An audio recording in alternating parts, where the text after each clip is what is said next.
తిరిగి BCN news కి స్వాగతం. సీఎం చంద్రబాబుపై మాజీ మంత్రి జోగి రమేష్ తీవ్ర ఆరోపణలు చేశారు. చంద్రబాబు ఎన్టీఆర్ కు వెన్నుపోటు పొడిచి 31 ఏళ్లు పూర్తయిందని, కొత్తగా పొడిచిన వెన్నుపోటుకు 2 ఏళ్లు అవుతుందని ఆయన ఆరోపించారు. సూపర్ 6 హామీలు వెంటనే అమలు చేయాలని డిమాండ్ చేశారు. చంద్రబాబు వెన్నుపోటుకి 31 సంవత్సరాలు, కొత్తగా పొడిచిన వెన్నుపోటుకి 2 సంవత్సరాలు. 31 సంవత్సరాల క్రితం ఎన్టీ రామారావు గారిని వెన్నుపోటు పొడిచి అఖిల భారత వెన్నుపోటు సంఘానికి అధ్యక్షుడిగా నారా చంద్రబాబు నాయుడు గారు నిలిచారు. ఆయన చూపించిన దారి రహదారి ఈ రోజు రాజకీయాల్లో ఆది పురుషుడు, వెన్నుపోటుకి ఆది పురుషుడు చంద్రబాబు నాయుడు గారు అని చెప్పేసి ఏ ఒక్కళ్ళు చూసినా సరే భారతదేశంలో చంద్రబాబు నాయుడు గారిని చూపిస్తారు. ఈ రోజు ఆయన నాకు తెలిసినంత వరకు తెలుగుదేశం పార్టీ అనేది ఎన్టీ రామారావు గారి పార్టీ, చంద్రబాబు నాయుడు గారి పార్టీ విపిపి పార్టీ, వెన్నుపోటు పార్టీకి అధ్యక్షుడు చంద్రబాబు నాయుడు. అది పెట్టుకుంటే భారతదేశంలో ఉన్న ప్రజలే కాదు, ప్రపంచంలో ఉన్న తెలుగు ప్రజలు మొత్తం కూడా హర్షిస్తారు. ఈరోజు 2 సంవత్సరాల క్రితం అబద్ధాలతో, మోసాలతో 3 పార్టీలు కలిసి 30 మంది నాయకులు కలిసి జగన్మోహన్ రెడ్డి గారి పార్టీని, అంటే వైఎస్ఆర్ కాంగ్రెస్ పార్టీని ఓడించి ఈరోజు సంకలు చరుచుకుంటా ఉన్నాం. 2 సంవత్సరాలు సంకల చర్చుకోక ముందే 2 సంవత్సరాల్లోనే చంద్రబాబు నాయుడికి, కూటమి ప్రభుత్వానికి ఇంత పెద్ద ఎత్తున ప్రజా వ్యతిరేకత వస్తుందని చెప్పేసి వాళ్ళు ఊహించుంటారు. జగన్మోహన్ రెడ్డి గారి 5 సంవత్సరాల పరిపాలన, ఆయన ప్రేమ, అభిమానం ఏ విధంగా ఆయన ప్రజల్ని చూసుకున్నాడు ఒక్కసారి. ఈ 2 సంవత్సరాల ప్రజలు బయటకు వచ్చి చంద్రబాబు నాయుడు మాకు వద్దు, మరలా జగన్మోహన్ రెడ్డి గారే మాకు ముద్దు, మరలా జగన్మోహన్ రెడ్డి గారే మాకు ముఖ్యమంత్రి కావాలి, ఆయన 5 సంవత్సరాల పరిపాలనలో మేము సుఖంగా, సంతోషంగా, ఎటువంటి బాధరబందీ లేకుండా ఉన్నాం. రైతన్నలు అయితే అంటా ఉన్నారు, డాక్టర్ వైఎస్ రాజశేఖర రెడ్డి గారు రైతుని రాజుని చేస్తే, రాజశేఖర రెడ్డి గారి కుమారుడు జగన్మోహన్ రెడ్డి గారు రైతుని రారాజుని చేశాడు, బ్రహ్మాండంగా గిట్టుబాటు ధరలు ఇచ్చాడు, ఇన్పుట్ సబ్సిడీ ఇచ్చాడు, క్రాప్ ఇన్సూరెన్స్ ఇచ్చాడు, ఎరువుల ధరలు తగ్గించాడు, విత్తనాలు సకాలంలో అందించాడు. కరోనా కష్టకాలంలో కూడా గిట్టుబాటు ధర ఇచ్చిన మహనీయుడు జగన్మోహన్ రెడ్డి గారు అని చెప్పేసి రైతులు ఏ గ్రామానికి వెళ్ళి అడిగినా సరే రైతన్న చెప్తా ఉన్నాడు, చంద్రబాబు నాయుడు పోవాలా, జగన్ అన్న రావాలని చెప్పుడు. అదే విధంగా 89 లక్షల మంది ఉన్న అక్క చెల్లెళ్ళు, అభివృద్ధిలో ఆంధ్రప్రదేశ్ 2 సంవత్సరాలు పూర్తి చేస్తుందని టీడీపీ జాతీయ ఉపాధ్యక్షుడు హరిప్రసాద్ పేర్కొన్నారు. కడప నగరంలో ఆయన మీడియాతో సమావేశంలో మాట్లాడుతూ, గత ప్రభుత్వంలో ఇచ్చిన ఏ ఒక్క హామీని జగన్మోహన్ రెడ్డి తీర్చలేదని అన్నారు. ఇంట్లో ఎంతమంది పిల్లలు ఉంటే అంతమందికి అమ్మఒడి ఇస్తానని చెప్పి ఒకరికి మాత్రమే ఇచ్చి తల్లిదండ్రులను వెన్నుపోటు పొడిచారని విమర్శించారు.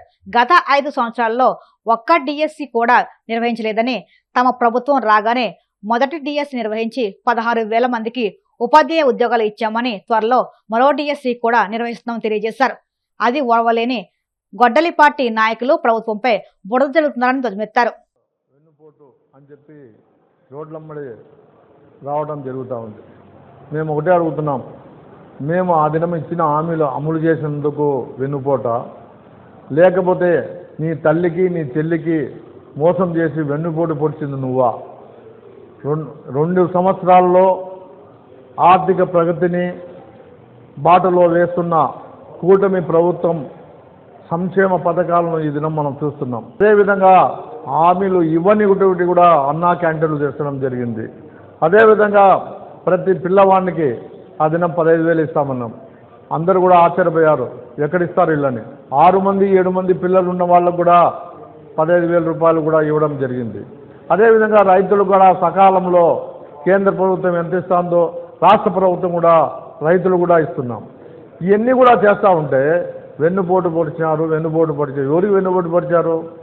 నువ్వు నీ తల్లికి నీ చెల్లికి వెన్నుపోటు పొడిచావు.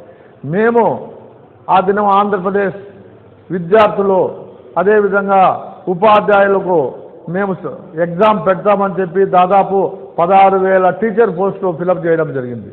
మరలా రెండోసారి కూడా టీచర్ పోస్టులు ఫిలప్ చేస్తారు అనే ఒక కసితో ఎక్కడ విద్యార్థులందరూ కూడా, విద్యార్థి లోకమంతా కూడా తెలుగుదేశం వైపు నడుస్తుంది అనే ఉద్దేశంతో మీరు లేనిపోని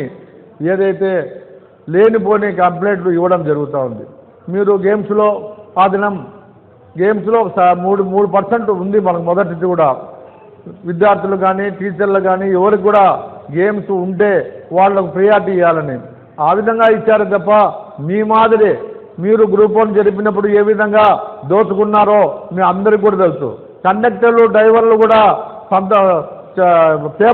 పేపర్ కలెక్షన్ చేస్తారు. అంత ఘోరమైన మీరు కూడా మాట్లాడితే ఏ విధంగా ఉంటుందో ఒకసారి రాష్ట్ర ప్రజలందరూ కూడా అర్థం చేస్తుంటున్నారు. అదేవిధంగా 2006లో మీ తండ్రి గారు ఆ దినం సెకండ్ టీచర్ ఉద్యోగాలకని పిలిస్తే దాదాపు కడప జిల్లాలోనే సెకండ్ గ్రేడ్ టీచర్లందరినీ కూడా మోసం చేసి కర్నూలు దాకా పోయి కర్నూలులో పేపర్ కరెక్ట్ చేసే అధికారులు కూడా ఇంట్లో పోయారు.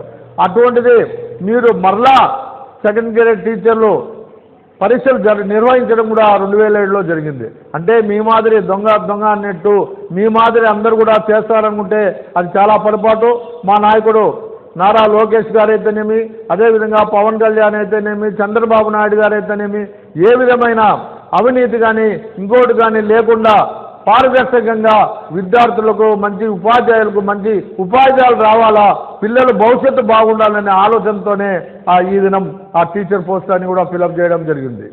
కాబట్టి జగన్మోహన్ రెడ్డి నువ్వు వెన్నుపోటు పొడిచింది నీకు తెలుదా? మీ సొంత చెల్లెలకు వెన్నుపోటు పడిచావు, మీ అమ్మకు వెన్నుపోటు పడిచావు, మీ చిన్నాయన కూతురికి, మీ నాయనకు రాముడు లాంటి వాడు, లక్ష్మణ్ లాంటి వాడు వివేకానంద రెడ్డికి వెన్నుపోటు పొడిచి ఆయన చంపించావు. కాబట్టి ఇంట్లో ఎంతో మందిని చంపించిన నువ్వు కూడా వెన్నుపోటు అంటే ఇది చాలా దురదృష్టకరం. ప్రజలందరూ కూడా నవ్వుకుంటున్నారు. జగన్మోహన్ రెడ్డి ఈ 2 సంవత్సరాల పరిపాలనలో తెలుగుదేశం కూటమి ప్రభుత్వం ఎన్నో మంచి కార్యక్రమాలు చేస్తూ ఉంటే అవి తప్పుపడ్డానికో లేకపోతే అవి ఇవ్వకుండా చేయడమే ఆయన లక్ష్యంగా చేస్తున్నాడని ప్రజలందరూ కూడా అనుకుంటున్నారు. ఈ దినం పెన్షన్ వాళ్ళైతేనేమి, వికలాంగుల పెన్షన్లు అయితేనేమి, అదేవిధంగా అమ్మఒడి అయితేనేమి, రైతులకు అయితేనేమి, గ్యాస్ అయితేనేమి అన్నీ కూడా చెప్పిన మాట ప్రకారం ఇచ్చిన ఘనత తెలుగుదేశం పార్టీకే, కూటమి ప్రభుత్వానికి అని చెప్పి మేము తెలియజేస్తున్నాం. కాబట్టి ఇప్పటికైనా ప్రజలు చీకొడుతున్నారు, బుద్ధి తెచ్చుకొని ఇప్పటికి 11 సీట్లు వచ్చాయి, ఈసారి 1 సీటు కూడా. ఇటీవల ఒమన్ తీరానికి సమీపంలో జరిగిన దుర్ఘటనలో ప్రాణాలు కోల్పోయిన విశాఖకు చెందిన మెరైన్ ఇంజనీర్ పాట్నాల సురేష్ కుటుంబ సభ్యులను ఎమ్మెల్యే విష్ణుకుమార్ రాజు పరామర్శించారు. ఈ సందర్భంగా సురేష్ కుటుంబ సభ్యులను ఓదార్చి కేంద్ర రాష్ట్ర ప్రభుత్వాల తరపున ప్రగాఢ సానుభూతి తెలియజేశారు. సురేష్ అకాల మరణం విశాఖపట్నానికి, ముఖ్యంగా సముద్ర రంగంలో సేవలు అందిస్తున్న యువతకు తీరని లోటని పేర్కొన్నారు. ఆయన ఆత్మకు శాంతి చేకూరాలని ప్రార్థిస్తూ కుటుంబ సభ్యులకు ఈ తీవ్ర విషాదాన్ని తట్టుకునే ధైర్యం, మనోబలం ప్రసాదించాలని భగవంతుని ప్రార్థించారు. భారతదేశము 3 మెరైన్ ఇంజనీర్స్ని అంటే సీలో పనిచేస్తూ షిప్లో పనిచేస్తూ ఉన్న వారిని కోల్పోవటం జరిగింది. Strait of Hormuz Oman Coast దగ్గరలో అటాక్ మూలాన మన 3 భారతీయులని పోగొట్టుకోవటం జరిగింది. దాంట్లో దురదృష్టం ఏంటంటే ఒకరు విశాఖవాసి, మల్కాపురంలో వారు ఉంటారు, ఆయన కెప్టెన్ కింద పనిచేస్తున్నారు, పట్నాల సురేష్ గారు. పాపము ఆయనకి 2 పిల్లలు 9వ తరగతి చదువుతున్నారు. ఒక అబ్బాయి, 2వ అబ్బాయి 8వ తరగతి చదువుతున్నారు. భార్గవి ఆమె పట్నాల సురేష్ గారు భార్య గారు, ఆవిడ కూడా డిగ్రీ కంప్లీట్ చేశారు. చాలా అత్యంత దురదృష్టకరము. ఎందుకంటే ఇది భారతదేశము దీన్ని చాలా సీరియస్గా తీసుకోవడం జరిగింది. మిగిలిన ఎక్స్టర్నల్ అఫైర్స్ మినిస్ట్రీ కూడా చాలా సీరియస్గా తీసుకుని ఇతర దేశాలు ఇన్వాల్వ్ అయి ఉన్నాయో ఆ దేశాలకి వారి రాయబారులకి కూడా స్ట్రాంగ్ ప్రొటెస్ట్ భారతదేశం తరఫున ఇవ్వటం జరిగింది. ప్రధానమంత్రి ఆఫీస్ నుంచి నాకు ఇందాకనే మెసేజ్ వచ్చింది, ఫోన్ వచ్చింది. ఇమీడియట్గా వెళ్ళి భారత ప్రభుత్వము వీరికి అండగా ఉంటుందని చెప్పమని మెసేజ్ పంపించారు. ఆ విధంగానే నేను ఇప్పుడు లేట్ అయినప్పటికీ కూడా వారికి కొంచెం ఇన్కన్వీనియంట్ ఉన్నప్పటికీ కూడా నేను వచ్చి భారతదేశం తరఫున, భారత ప్రభుత్వం తరఫున నేను వారికి ప్రగాఢమైన సంతాపం తెలియజేయటం జరిగింది. ఈరోజు రేపు ఎల్లుండ సెలవు యాక్చువల్గా వారికి అక్కడ ఒమాన్ దేశంలో. ఫార్మాలిటీస్ అన్నీ కంప్లీట్ అవుతున్నాయి. అయిన తర్వాత ఫర్దర్ ఇన్ఫర్మేషన్ మేము తెలియజేస్తామని చెప్పడం జరిగింది. ఆ ఇన్ఫర్మేషన్ ఇంకా మనకు రాలేదు. మాకు కాంటాక్ట్ చేస్తాము ఫర్దర్ ఇన్ఫర్మేషన్ అని చెప్పి, వచ్చిన వెంటనే మీకు తెలియపరుస్తామని చెప్పి ఢిల్లీ నుంచి మెసేజ్ రావటము జరిగింది. వార్తలు ముగించే ముందు ముఖ్యాంశాలు మరొక్కసారి. వికసిత్ భారత్ నిర్మాణమే లక్ష్యమన్న మంత్రి నారా లోకేష్. నైపుణ్యం కలిగిన మానవ వనరులతోనే పోటీ సామర్థ్యం పెరుగుతుందని స్పష్టీకరణ.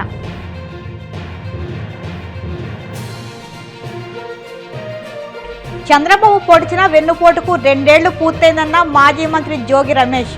సూపర్ 6 హామీలు వెంటనే అమలు చేయాలని డిమాండ్. కూటమి సభకు అపనమ్మకపు సభ, సంక్షోభ సభ అనే పేర్లు పెట్టుకుంటే బాగుండేది. వైసీపీ అధికార ప్రతినిధి టీటీడీ మాజీ చైర్మన్ బోమల కరుణాకర్ ధ్వజం.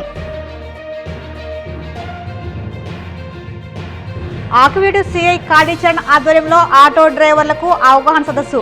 ప్రయాణికుల భద్రతకు ఆటో డ్రైవర్లు ప్రాధాన్యం ఇవ్వాలని డీఎస్పీ రఘువీర్ విష్ణు సూచనలు. ఈ వార్తలు ఇంతటితో సమాప్తం. మరిన్ని వార్తల కోసం DCN digital YouTube channel, Facebook పేజీని ఫాలో అవ్వండి. అప్డేట్ల కోసం ప్లీజ్ సబ్స్క్రైబ్.